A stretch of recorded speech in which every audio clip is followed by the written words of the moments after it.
asked about SchoolAid, I said, well, you can go and have a look at the website and you'll see we're an end-to-end solution for student-led giving.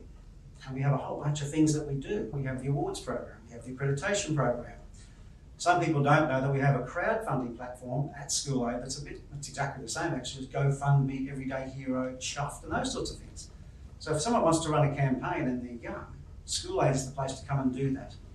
And we'll help other kids, and we use the Australian Principals Association. And I recognise Sally Ruston here today as the Vice President. We use the Australian Principals Association to tell other schools to join in. So the power of numbers from SchoolAid can make a big difference.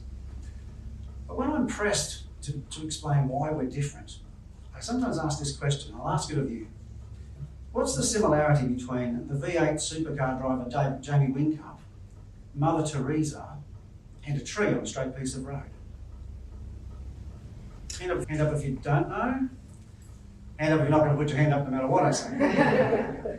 But look, it goes like this. Years ago when I was working for Toshiba, we used to sponsor the V8's. And so we would meet Jamie Whincup and we used to take clients out there and he would give them hot laps of his V8. And that was a lot of fun.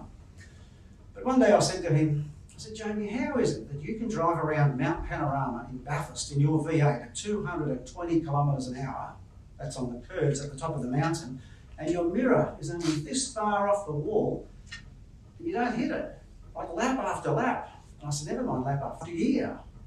And he looked at me and he said, everyone calls me Gordo. He said, oh, Gordo. He said, I can't look at the wall. I know the wall's there, but if I look at the wall, I will hit it. I said, well, what do you look at? He said, I focus on my racing line. That's what I look. Good idea. And then with Mother Teresa, who's heard of Mother Teresa? Sometime before she was asked to join the war on terror, and she said no. And that surprised people. And they said, but Mother, you'd be such a great icon for peace. And she said, yes, but you must be very careful with your words. She said, if you have a war on terror, you'll have more war and more terror. So I won't be coming to that. She said, but if you invite me to your March for Peace, I'll come tomorrow. Big distinction. And then when I was in rescue work out in the bush, we used to cut people out of cars and we did all sorts of rescue things when people had accidents. And I can't tell you how many times I saw a car wrapped around the only tree on a straight bit of road. And we had to cut people out of that car. Some didn't survive. And then I would think, I wonder what the driver was thinking before they hit the tree. And I think I know. I think you know too. They were holding the steering wheel and I was saying, don't hit the tree, don't hit the tree, don't hit the tree. And what were they looking at?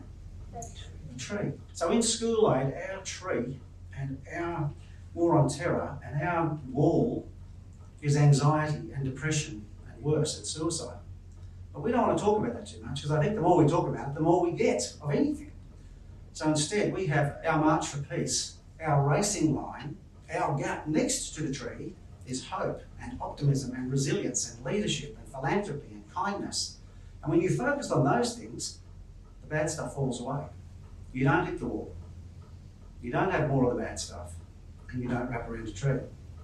So I hope you think that's a good idea. But that's where SchoolAid came from. A belief that I've got that whatever we focus on expands. And so it's really important to think, what do I want? Not what do I not want? Adults in the room, if you're focusing on debt, you'll be in debt forever. Kids, if you're worried about something, stop thinking about what you're worried about. Start thinking about what you do want. And that's where the good stuff comes from. So we think that philanthropy is important, we think kindness is important, and we think it makes people feel better. And that's a great outcome. In my own humble opinion, I think we should judge how successful our education enterprise has been, not by raw scores about knowledge acquisition, about ATAR and NAPLAN numbers, as important as it is to have the basic skills. I don't think we should judge that. I think we should say we've done a great job as an education system if we have philanthropists who are 20 and 30 and 40. Because philanthropists, like you young people, are typically successful. They typically have enough to give back to society, and that's sustainable, or they choose to live with less so they can contribute to society. That's sustainable. They're usually well adjusted. They've got their sense of perspective. So have a think about that. But I'm most excited about you young people here today and where you're going and what you've contributed, and we're going to celebrate you next. So I'm going to stop talking and leave you with that thought about what good education means, and to say thank you to their Excellencies and your teams for looking after us, for hosting us today, and to each and every one of you for coming along. I really value your presence.